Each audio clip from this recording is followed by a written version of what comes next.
We are living, you, me, right now, through a very huge change in the entire world economy. There's many ways to explain it, but I'm going to summarize it this way. For most of the period since the end of the Second World War, so roughly since 1945, the United States was the one super powerful, rich capitalist country.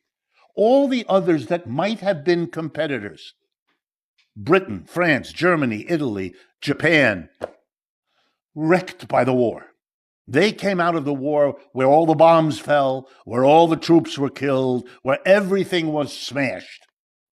Other than Pearl Harbor, at the very beginning, no bombs fell in the United States. No factories were destroyed, no railway lines were destroyed, and we suffered many fewer casualties as a percentage of our people than any of those other countries did.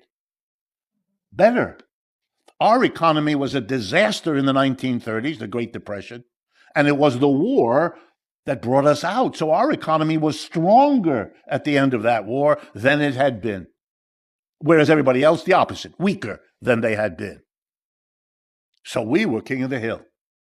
The dollar became the global currency, could use it everywhere. Of course. The United States is 4.5% of the population of the world. We have 330 million people. It's about 4.5% of the population of the world. But we accounted in those years, the 50s, 60s, 70s, and all that, we accounted for a third or 40% or 50% of the total output of the world. Europe rebuilt itself, for those of you who know the history, because we lent them the money with which they could then buy the products we were ready to sell them. That was the period of the rising American empire.